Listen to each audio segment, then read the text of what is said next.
So hi guys, நான் உங்கள் Nithilan Dhandapani. நம்மளுடைய மனித வாழ்க்கையில் பார்த்தீங்க அப்படின்னு சொன்னால் நம்மளுக்கு ரெண்டு குறிக்கோள் தான். என்ன? சாதாரணமாக வாழ்க்கை இந்த உலக வாழ்க்கையோடு சேர்ந்து வாழ்ந்துட்டு இருக்கும் பொழுது எந்த துன்பமும் இல்லாமல் நிம்மதியாக நம்மளுடைய வாழ்க்கை வாழணும், உடலும் மனதும் வந்து ஆரோக்கியமாக இருக்கணும். இதுதான் ரொம்ப சராசரியாக எல்லா மனிதர்களுக்கும் இருக்கக்கூடிய ஒரு விருப்பம்.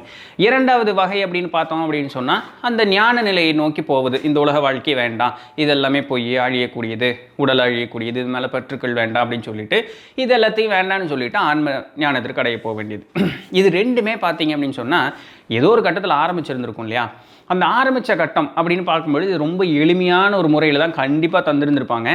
ஏன் அப்படின்னு சொன்னால் அதை கொடுத்தவங்க எழுதி வச்ச அந்த நூற்குறிப்புகள்லாம் படிக்கும்பொழுது இன்றைக்கி நம்ம இதை வந்து இவ்வளோ இந்த இடியாப்ப சிக்கல் மாதிரி பண்ணி வச்ச மாதிரி உண்மையாலுமே அது இல்லை அப்படிங்கிறது ஆச்சரியமான தகவலாக இருக்குது.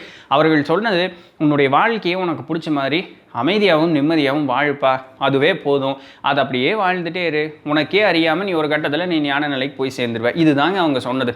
ஆனால் இதை இப்படி ஒரு மக்கள் அப்படி பின்பற்றிகிட்டே வந்துட்டு இருக்கும்பொழுது ஒருத்தர் வந்து ஒன்று கற்றுக்கிட்டு அதை இந்த மாதிரி கொடுத்தா மக்களுக்கு எளிமையாக இருக்கும், இது போல் செஞ்சால் எளிமையாக இருக்குன்னு சொல்லிட்டு அவர் அதாவது ஒரு விஷயத்த சொல்ல அதை ஒரு கூட்டம் ஃபாலோ பண்ண, இது இன்னொருத்தர் சொல்ல இன்னொருத்தர் ஒரு கூட்டம் ஃபாலோ பண்ண, இன்றைக்கி நம்ம எங்கே வந்து நிற்கிறோம்?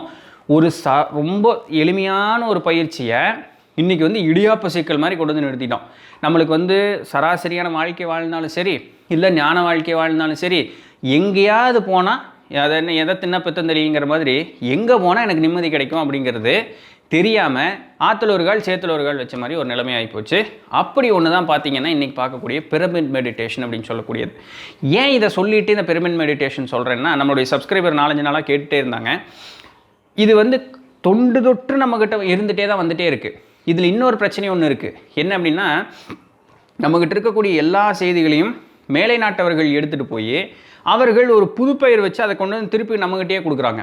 அதாவது old wine and new bottle அப்படின்னு சொல்லுவாங்க பார்த்தீங்களா, அந்த மாதிரி. அப்போது இது நம்மளுக்கு இது ஏதோ புதிய விஷயம் போல் இருக்குப்பா, இது ஏதோ நம்ம இப்போ செஞ்சால் நம்மளுக்கு வாழ்க்கையில் மிகப்பெரிய மாறுதல்கள் வரும் போலப்பா, அப்படிலாம் ஒன்றும் இல்லை. தொண்டு தொட்டு நம்மக்கிட்ட இருந்துகிட்டே வந்துட்டு இருக்கிறது தான் அதுதான்னு நம்மளுக்கு தெரியறதில்ல, அவ்வளோதான். அதுதாங்க பிரமிட் மெடிடேஷன் சொல்லக்கூடியது. ஏதோ புதுசாக ஒன்றெல்லாம் கிடையாது, கோயிலுக்கு போய் வழிபாடு செய்வது, அவ்வளோதான். மற்றபடி வேறு ஒன்றும் இல்லை. ஆனால் அதனுடைய உருவ அமைப்பு வித்தியாசமாக இருக்குது. இந்த பிரமிட் மெடிடேஷன் அப்படிங்கிறது என்னன்னு பார்ப்போமே. இந்த பிரமிட்னுடைய ஷேப் எப்படி இருக்குது? இப்படி முக்கோணம் தானே, இது முக்கோண வடிவத்தில் இருக்கக்கூடியது இந்த பிரமிட்னு சொல்லக்கூடியது. இந்த பிரமிட் பார்த்தீங்க அப்படின்னு சொன்னால் இந்த அண்டத்தினுடைய சக்தி இருக்குல்ல, காஸ்மிக் எனர்ஜி அப்படின்னு சொல்லுவாங்க இல்லைங்களா, அந்த சக்தியை வந்து உள்ளே இழுத்து இது இப்படி இருக்கா, இது வந்து கான்வெக்ஸ்ன்னு சொல்லுவாங்க. அப்போது ஒரு சக்தி இப்படி நேராக அந்த ஊசி முனை வழியே உள்ளே வருது அப்படின்னு சொன்னால் இதை பரவலாக பிரித்து கொடுக்கக்கூடியது அதனுடைய தன்மை. இந்த பிரமிடுக்கு அடியிலோ இல்லை பிரமிடை வந்து நமக்கு மேலே வச்சுக்கிட்டோ இல்லை நம்ம பிரமிடுக்கு அடியிலையோ இல்லை பிரமிடுக்கு உள்ளேயோ போய் நம்ம வந்து ஒரு தியானம் அப்படிங்கிறது செய்கிறோம் அப்படின்னு சொன்னால் நம்மளுக்கு வந்து அபரிமிதமான மாறுதல்கள் நம்மளுடைய உடல்நிலையிலையும் மனோநிலையிலையும் வரும் அப்படிங்கிறாங்க. இவ்வளோதான் லாஜிக், சரிதானே? ஓகே. இப்படிப்பட்ட இந்த பிரமிட் ஷேப்பு, இந்த மாதிரி முக்கோண வடிவத்தில் இருக்கக்கூடியதுக்கு இந்த ஒரு சக்தி இருக்குன்னா நல்லா யோசிச்சு பாருங்களேன். எல்லா கோயில்களும் எந்த அமைப்பில் இருக்குது? இப்படி தானே இருக்குது. அதாவது இறைவன் இருக்கக்கூடிய அந்த கற்ப கிரகம் இருக்கக்கூடிய அந்த இடம், நீங்கள் கோயிலுக்குள்ளே எங்கே வேணாலும் சுற்றலாம். ஆனால் அந்த கற்ப கிரகம் இருக்கக்கூடிய அந்த அர்த்த மண்டபமும் அடுத்துக்கு அந்த கோயிலுக்கு இது மூலவருக்கு பக்கத்தில் இருக்கக்கூடிய இடத்துக்கு போனால் உங்களை அறியாமையே உங்களுக்கு ஒரு மாதிரி ஒரு சாந்தமான ஒரு மனோநிலையோ ஒரு அமைதியான ஒரு சூழ்நிலையும் உங்களுக்கு கிடைக்கும். அது உங்களால் விவரித்து சொல்ல முடியாது. ஒவ்வொருத்தருக்கும் ஒவ்வொரு ரேஷியோவில் இருக்கலாமே தவிர, பட் உங்களை அறியாமையே உங்களுக்கு வந்து ஒரு மாதிரியான ஒரு அமைதியும் ஒரு நல்ல ஒரு சூழல் அந்த இடத்துல இருக்கும். அப்பப்போ இந்த குழந்தைங்க கையை முயன்னு கத்திட்டு நம்மளை டார்ச்சர் பண்ணாமல் இருக்கிற வரைக்கும். ஸோ இப்படி இருக்கக்கூடிய சூழ்நிலையில் இதுதான் பிரமிட் மெடிடேஷன் அப்படின்னு சொல்கிறது, மற்றபடி வேறு ஒன்றும் இல்லை.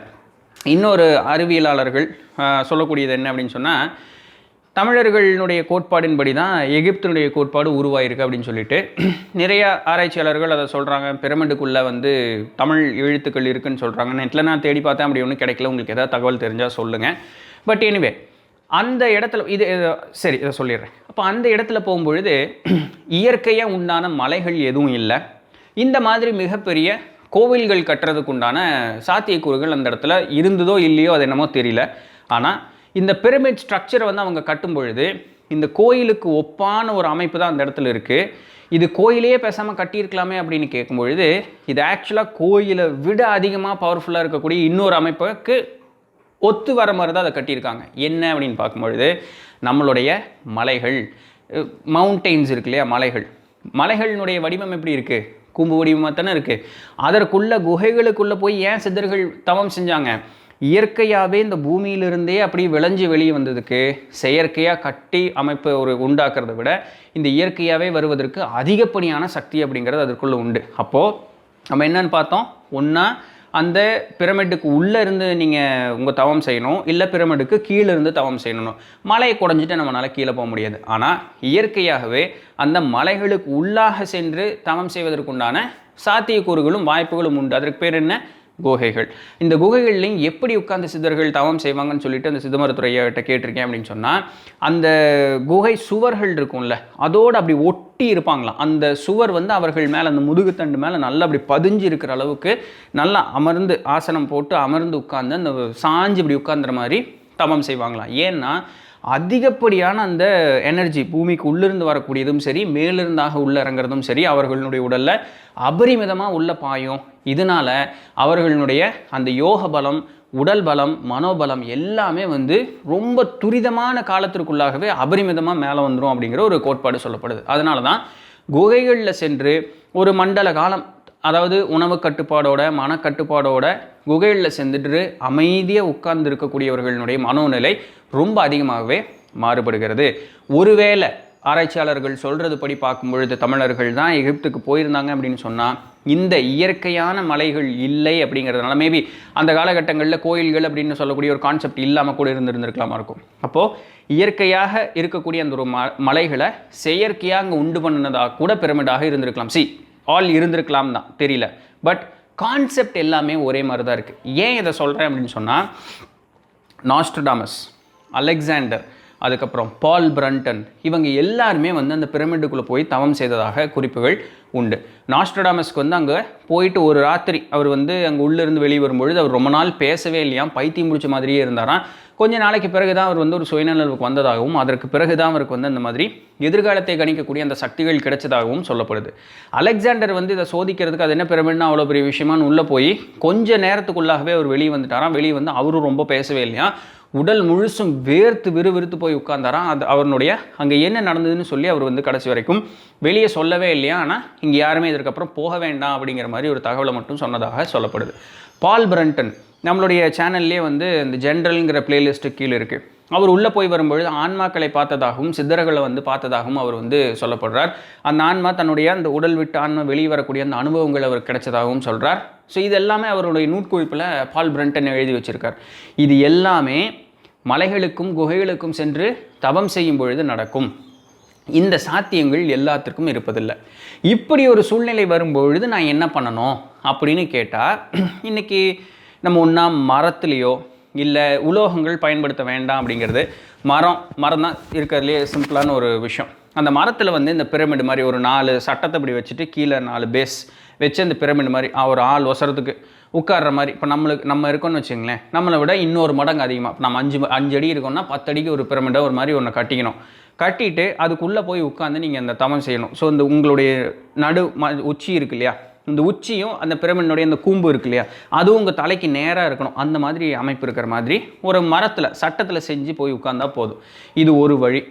அப்படி இல்லைன்னா காப்பர் இல்லாட்டி பிராஸ் இருக்கு இல்லையா, அதை வந்து சின்னதாக இந்த தலையில் இப்படி தொப்பி மாதிரி போடுற மாதிரி இது செஞ்சுட்டு அதை இப்படி தலைக்கு மேலே வச்சுட்டு நம்ம வந்து தவம் செய்யலாம் அப்படிங்கிறாங்க.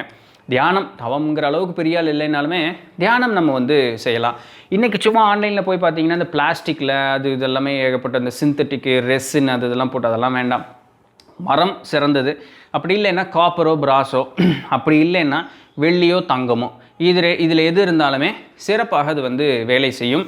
இதை பயிற்சி செய்து பார்த்தவர்கள் அனைவருமே வந்து இன்டர்நெட் டேட்டா தான். ஸோ இதை பயிற்சி செய்து பார்த்தவர்கள் அனைவருமே வந்து என்ன சொல்கிறாங்க அப்படின்னு சொன்னால், இதிலிருந்து கிடைக்கக்கூடிய சக்தி அபரிமிதமான சக்தியாக இருக்கிறது அப்படின்னும். நம்ம கோயம்புத்தூரில் பெர்க்ஸ் மெட்ரிகுலேஷன் அப்படின்னு சொல்லக்கூடிய அந்த ஒரு ஸ்கூலில் வந்து முதல்ல இருந்தது. அந்த பிரமிட் கட்டி வச்சுருந்தாங்க, அதுக்குள்ளே அந்த தியான மண்டபம் அதுக்குள்ளே இருந்தது. இப்போ அதுக்கு இல்லைன்னு நினைக்கிறேன். ஸோ தெரியல, அலோவ் பண்ணுறது இல்லையா, இல்லை ஆக மொத்தம் அந்த பேச்சே அங்கே இல்லை. அதற்குள்ளாக போய் அந்த உட்காந்து கொஞ்ச நேரம் உட்காந்து அமைதியாக உட்காந்துட்டு வந்தவங்களே என்ன சொல்கிறாங்கன்னா, பயங்கரமாக வேர்க்குது, நான் வந்து என்னுடைய சுயநினைவு இல்லாத ஒரு சூழ்நிலையில் நான் இருந்திருக்கேன் அப்படிங்கிற மாதிரியெல்லாம் வந்து அவங்க சொல்லியிருக்காங்க. ஸோ இந்த மாதிரி உண்மையாலுமே இந்த பிரமிட் மெடிடேஷனில் அதிகப்படியான ஒரு மாறுதல்கள் உண்டு இருக்கிறது அப்படிங்கிறதுல எந்த விதமான ஒரு சாத்தியக்கூறுகளும் இல்லை. அப்போ இது எதுக்குமே எனக்கு சாத்தியம் இல்லைப்பா, என்னால் எகிப்துக்கு போக முடியாது, மலைக்கு போக முடியாது, குகைக்கு போக முடியாது, பிரமிடை கட்டிட்டு உட்கார முடியாது, இது எதுவுமே முடியாதுன்னா என்ன சிம்பிளாக பண்ணலான்னா, வீடியோவை ஆரம்பிக்கும் போதே சொன்னேன், பேசாமல் கோயிலுக்கு போயிட்டு வாங்க. இது சிவதலங்களுக்கு செல்லும் பொழுது மனதில் இருக்கக்கூடிய பாரங்கள் நம்மளை அறியாமல் அகலும் அப்படிங்கிற ஒரு வார்த்தை உண்டு. பட் எல்லாமே நம்பிக்கையை பொறுத்தது. என் பெருமாள் நம்பிக்கை இது அமைதி கொடுக்க மாட்டாரா அப்படின்னு ஒன்றும் இல்லை. பட் பண்டைய அரசர்கள் காலத்தில் பார்க்கும்பொழுது சிவதலங்கள் தான் அவர்கள் அதிகமாக எழுப்பி இருக்கிறார்கள். அங்கே அதிகப்படியான சிவதலங்களில் சித்தர்களினுடைய சமாதிகளும் அந்த இடத்துல உண்டு. ஸோ அதனால் உங்களுக்கு எந்த கோயிலுக்கு போனாலும் போகலாம். நான் சொல்கிறேன் எந்த கோயிலுங்கிறதும் ராஜா காலத்தில் கட்டின கோயில். ஸோ அந்தளவுக்கு ஒரு பவர்ஃபுல்லாக ரொம்ப கால்குலேட்டிவாக வந்து கட்டியிருந்திருப்பாங்க. அதில் இன்னும் அதிகப்படியான எனர்ஜி அப்படிங்கிறது இருக்கும். ஸோ இது எதுவுமே முடியலன்னா அந்த மாதிரி கோயில்களுக்கு சென்று எந்த அளவுக்கு கர்ப்பகிரகத்திற்கு பக்கத்தில் போக முடியுமோ அந்த இடத்துல பேசாமல் அமைதியாக அந்த இடத்துல உட்காந்து, முடிஞ்ச அளவுக்கு அமைதியாக உட்காந்து, உங்களுடைய எண்ணங்கள் எதுவும் சிதறாமல் அமைதியாக உட்காந்துட்டு வாங்க. இந்த பிரமிட் மெடிடேஷன் சொல்கிறதுக்கு உண்டான அதிகப்படியான சக்தி உங்களுக்கு அங்கே கிடைக்கும். இதை செய்கிறதுனால எனக்கு என்ன பலன், இவ்வளோ தூரம் பார்த்துருக்கீங்க அப்படின்னு சொன்னால் இதை செய்வதனால என்ன பலன் அப்படின்னு கேட்டால், நம்மளுடைய மனோநிலை சரியாக இருக்கும், நம்மளுடைய உடல்நிலை, உடலில் இருக்கக்கூடிய நோய்கள் குணமாகுது, பிளட் ப்ரெஷரோ சுகரோ இந்த மாதிரி விஷயங்கள் எல்லாமே அப்படி இட்ஸ் நாட் மேஜிக்னு பாருங்களேன். உங்களுடைய மனசு அமைதி ஆயிடுச்சு அப்படின்னு சொன்னாலே அந்த உடலில் இருக்கக்கூடிய அவயங்கள் சராசரியாக வேலை செய்ய ஆரம்பிக்கும். இதுதானே எளிமையான வாழ்க்கை முறைன்னு சொல்கிறோம். நம்ம சரியாக சாப்பிட்டு நிம்மதியாக தூங்கிட்டு ஒரு அமைதியாக இருந்தோம் அப்படின்னு சொன்னால் உடம்பு தன்னைத்தானே புதுப்பிச்சுக்கும். இதுக்கு இந்த தியானம் அப்படிங்கிறது ஒரு அதிகமான ஒரு பூஸ்ட்டு, சரிங்களா? அப்போ இது மாதிரி பண்ணும்பொழுது உடலில் இருக்கக்கூடிய அந்த ஒரு வேண்டாத கழிவுகள் தானாகவே வந்து வெளியேற ஆரம்பிக்கும். இதனால் உடல் வந்து நல்ல ஒரு ஆரோக்கியம் பெறும், உடலில் இருக்கக்கூடிய நோய்கள் சரியாகும் அப்படின்னு சொல்கிறாங்க. பெண்களுக்கு வந்து ஏதாவது இருக்கக்கூடிய அந்த பெண்களுக்கு உண்டான அந்த உடல் உபாதைகள்லாம் இருக்குது பார்த்தீங்களா, அதெல்லாமே நீங்கிரும் அப்படின்னு சொல்கிறாங்க. அந்த பிளட் ப்ரெஷரோ ஸோ இது எல்லாமே நீங்கிரும், ஸ்ட்ரெஸ்ஸு போயிடும், தூக்கமின்மை அப்படின்னு சொல்லக்கூடிய அந்த ஒரு தன்மை வந்து போயிடும் அப்படிங்கிறது. ஸோ இது எல்லாமே காலப்போக்கில் அதுதான் பார்த்தீங்கன்னா தொடர்ந்து கோயிலுக்கு போயிட்டே வந்துட்டு இருக்கிறவனுடைய மனோநிலையும் உடல்நிலையும் வித்தியாசமாக இருக்கும். அவன் ஒரு மாதிரி தேஜஸாக இருக்கிற மாதிரி இருப்பாங்க. சும்மா கோயிலுக்கு போயிட்டு அங்கே வர பிள்ளைகளெல்லாம் பார்த்துட்டு ஜாலியாக ஆடி பேசி சிரிச்சிட்டு வர்றதுனா எந்த மாறுதலும் இருக்காது.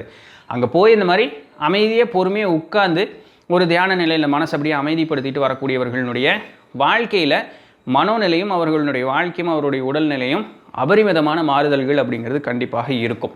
மேபி நீங்களே அனுபவப்பட்டிருப்பீங்க அதிகமாக கோயிலுக்கு போயிட்டு வரக்கூடிய ஆட்களினுடைய இதில். அப்போது இந்த மாதிரி ஒரு சூழ்நிலையில் இருந்து வந்தீங்க அப்படின்னு சொன்னால் இதுதான் பிரமிட் மெடிடேஷன் அப்படின்னு சொல்லக்கூடியது. நம்மளுடைய மூதாதையர்கள் இதெல்லாம் தெரிஞ்சுட்டு தான் ஏற்கனவே நம்மக்கிட்ட எல்லா செய்தியும் கொடுத்துக்கிட்டு போயிருக்காங்க. நம்ம கையில் இருக்கிறது வந்து நம்ம மதிக்க மாட்டோம் இல்லையா? எட்ட இருக்கிற கனிக்கு தானே அதிகமாக ஆசை இருக்கும், கையில் இருக்கிறத மதிக்க மாட்டோம்ல. ஸோ அதனால் ஏதோ நாளைக்கு உங்கள்கிட்ட யாராவது ஒரு புதுசாக சொன்னாங்கன்னா நீங்கள் அப்படியா அப்படின்னு கேட்காதீங்க. எல்லாம் எங்ககிட்டயே காலங்காலமாக இருக்குதுன்னு சொல்கிறதுக்காக இந்த ஒரு தகவல் உங்களுக்கு. இதுதாங்க பிரமிட் மெடிடேஷன் அப்படின்னு சொல்லக்கூடியது. சரிதானே? பிடிச்சிருந்திருக்கும், இன்ஃபர்மேட்டிவாக இருந்திருக்கும் நம்புகிறேன்.